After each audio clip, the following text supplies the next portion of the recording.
个世界是什么模样？走过山水一场梦一场，那迎风呐喊的海浪，要多久多久才会遇上？那深埋心底的愿望，要多久多久才会登场？沿途一身泥泞跌撞的越来越回去的泪，才能淹没了脆弱。你发誓更勇敢，一生与梦，别怕未来的模样不负曾经的凝望。有多少理想，就有多少次穿肠，那沿途的风浪，也不过就这样。这一路光景有你在身旁。 Selamat datang di Bangkobel Donghua. Sebelum lanjut ke alur cerita, support channelnya dulu ya sahabat Donghua, dengan cara klik tombol subscribe dan like videonya. Terima kasih. Tanpa berlama-lama lagi hayu kita simak. Soul Land 2 Chapter 9.3. Chapter 9.3, Dewi Kupu-Kupu berseri-seri. Pertanyaan ini sangat mudah baginya. Wang Dong berdiri dan tanpa ragu menjawab, secara alami, penyerangan, kelincahan, dan sistem kontrol yang menguasai jiwa cenderung menyerang, sedangkan sistem tambahan, makanan, dan sistem pertahanan jiwa master cenderung mengarah pada pertahanan. Zhou Yi berbicara tanpa jejak kesopanan, itu jawaban yang bodoh. Wang Dong dibiarkan kosong. Guru Zhou, jawabanku. Duduk. Zhou Yi memotongnya, saat dia melambaikan tangannya ke arahnya, menyebabkan ledakan kekuatan jiwa yang kuat untuk menahan kata-kata yang akan dia katakan. Kemudian, itu memaksanya untuk duduk kembali. Jika ini 4000 tahun yang lalu, sebelum benua matahari bulan bertabrakan dengan benua Doluo kita, jawaban Wang Dong pasti benar. Namun, sampai sekarang, jawabannya tidak bisa salah lagi. Kuo Yuhao, katakan padaku, mengapa begitu? Petik 2. Kuo Yuhao langsung berpikir pada dirinya sendiri bahwa Guru Zhou benar-benar memiliki dendam terhadapnya dan Wang Dong hari ini. Untungnya, mereka belum diusir. Setelah berpikir secepat kilat, dia sampai pada sebuah jawaban. Dia berdiri dan berkata, karena alat jiwa. Ketat yang hadir di wajah Zhou Yi akhirnya menjadi sedikit lebih lembut. Kamu tidak dianggap sebodoh itu, tidak heran Anda bisa menjadi siswa yang diundang secara khusus. Benar, justru karena alat jiwa bahwa garis antara serangan dan pertahanan menjadi kabur. Ini juga topik yang ingin saya bicarakan hari ini. Duduk. Saya percaya bahwa setiap orang yang sangat jelas tahu bahwa pengembangan alat jiwa telah sangat cepat selama beberapa ribu tahun terakhir ini. Tahun itu, benua matahari bulan membawa banyak bahan berharga bersamanya, serta teknik pembuatan dasar untuk alat jiwa. Setelah beberapa ribu tahun berkembang, kualitas alat jiwa buatan kami terus menjadi lebih baik, sementara kekuatan mereka pada gilirannya menjadi semakin kuat.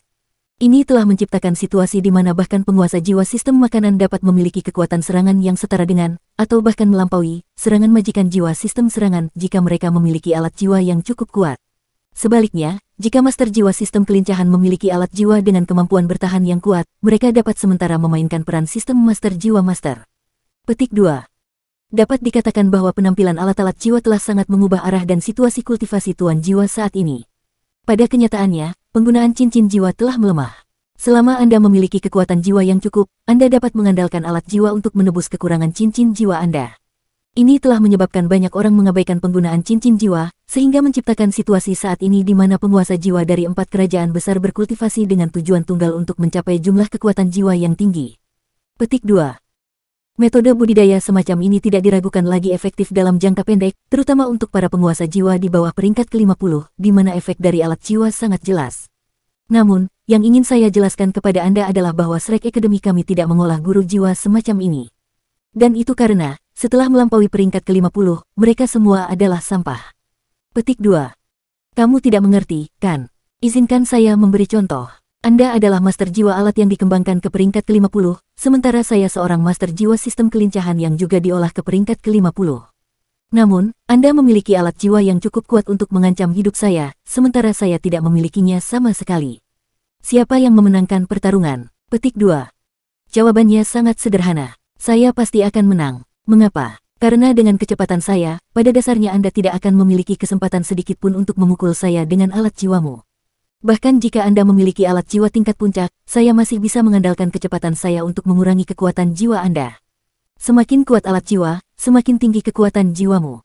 Karena itu, meskipun penguasa jiwa dari sistem pertahanan, tambahan, dan makanan dapat mengandalkan alat jiwa untuk memiliki kekuatan serangan dari master serangan sistem jiwa, mereka masih tidak akan memiliki kekuatan tempur dari tuan jiwa sistem serangan nyata. Anda harus mengingat ini dengan sangat jelas. Karena itu, meskipun alat jiwa dapat sangat memperkuat pertahanan jiwa, pembantu, dan sistem makanan, Anda akan selalu terbunuh terlebih dahulu di medan perang jika tubuh Anda tidak cukup kuat. Lawan Anda tidak akan membiarkan Anda pergi hanya berdasarkan fakta bahwa Anda bukan master jiwa yang ofensif. Sebaliknya, orang menggertak yang lemah. Kekuatan serangan Anda mungkin sangat kuat dengan mengandalkan alat jiwa, tetapi aspek Anda yang lain pada gilirannya akan sangat lemah. Apa yang akan dilakukan musuhmu dalam kasus itu? Petik 2. Demikian juga, jika aku sangat bugar, kekuatan tempurku akan sangat kuat dalam dan dari dirinya sendiri. Dengan demikian, memiliki alat jiwa yang kuat pada saat yang sama akan seperti menambahkan sayap ke harimau. Ini adalah ahli sejati. Petik 2. Garis yang memisahkan serangan dan pertahanan telah kabur. Saat ini, siapapun dalam tim master jiwa dapat mengisi peran penyerang.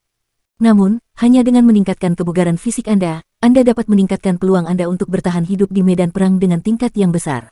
Kecuali jika alat jiwa berkembang ke titik di mana mereka dapat sepenuhnya menggantikan tubuh Anda, tingkat kebugaran fisik Anda dan cincin jiwa Anda masih akan menjadi hal yang paling penting dalam masa depan Anda. Petik 2.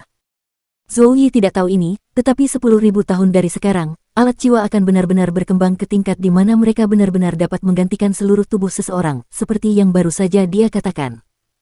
Selama 3 bulan ke depan, sebagian besar pelatihan saya untuk Anda akan difokuskan pada pelatihan kebugaran fisik Anda. Tidak peduli siapa Anda, asal-usul apa yang Anda miliki atau seberapa berbakatnya Anda, jika Anda tidak dapat lulus ujian saya 3 bulan dari sekarang, Anda akan berakhir seperti 9 orang itu. Anda dapat mematikan. Petik 2. Kelas pagi hari ini akan berakhir di sini. Saya sarankan Anda makan siang yang layak. Pelatihan Anda akan dimulai sore ini.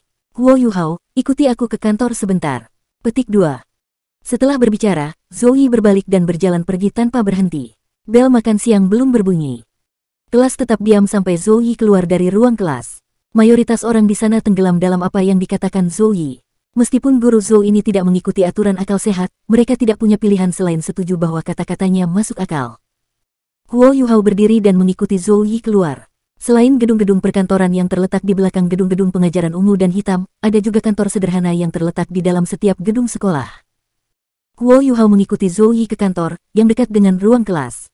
Zhou Yi memberi isyarat kepadanya untuk menutup pintu, sementara dia melanjutkan duduk di belakang meja kantor. Meskipun dia tampak tua, gerakannya tidak tampak tua sama sekali. Huo Yuhao, aku tidak suka bertele-tele. Jiwa bela diri Wang Dong banyak membuatku heran, tetapi jiwa bela dirimu telah membuatku menjadi sangat ingin tahu. Bahkan dengan pengalaman saya tidak dapat merasakan apa jiwa bela diri Anda. Sekarang, saya ingin tahu apa sebenarnya itu. Kekuatan Zhou Yi tidak diragukan lagi dimanifestasikan dalam kata-katanya. Secara alami tidak perlu baginya untuk menyembunyikan jiwa bela dirinya dari gurunya. Huo Yuhao menjawab, jiwa bela diri saya adalah mata roh, jiwa bela diri tipe spiritual. Ketika dia mendengar kata-kata Huo Yuhao, Zhou Yi tampak heran. Jejak kegembiraan melintas di matanya yang cerah, yang tidak konsisten dengan wajahnya yang sangat tua. Jiwa tubuh yang memiliki atribut spiritual. Mata. Petik 2. Huo Yuhao mengangguk.